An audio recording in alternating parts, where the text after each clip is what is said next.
Hello. Today we're going to be talking about feature engineering and data munging in Python. Um, First obvious question is, what is feature engineering? Well, before I get to that, let's talk about what are features. Features is a machine learning term for what you may have also heard referred to as variables, or if you're thinking from the pandas context, series, or if you're thinking just about a generic flat file structure, columns. So features is sort of an esoteric jargonish word for variables or series or columns, things that you're probably already familiar with if you've been doing data analysis for a while. So feature engineering is just engineering new features based on things that you already have on your data or things that you know about your data. So I've got 3 bullets here that kind of describe what feature engineering is or what it strives to do. Generating new or updated features based on your current data.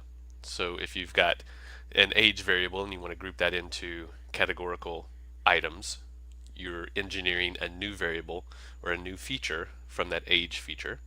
You can kind of think of features as attributes, about if your data are talking about specifically maybe flowers like irises or certain types of objects that have attributes associated with them, you're probably going to have each of those attributes as a column in your data. So feature and attributes are kind of synonymous. That's just another sort of generic way to think about what a feature is. Feature engineering is sometimes referred to as mapping or recoding or data munging, data manipulation, depending on where your background is. And it's a critical and usually very time-consuming part of the analytic process. I spend, just spitballing, probably 75 or 80% of my time on any given project doing data munging, data cleaning, feature engineering. So it's a really critical part of your process, and how you do it can often have big implications for your results. There are many reasons that you might want to create or edit features, and I've listed a few of the common ones here.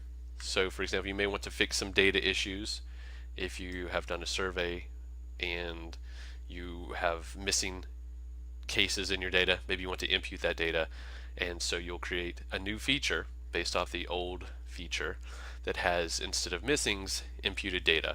Of course, you may have that similar situation in any type of data. Maybe you've got transactional data and there was an error in the system and you lost some data and you decide that you want to impute for whatever reason, or maybe there's a logical fill that you can do that you know all of the transactions that came through during a given time were from a specific date, and so you just want to fill in the missing dates for those, and it's easy enough to create a new feature based on the old feature with missing values that has the correct date inserted.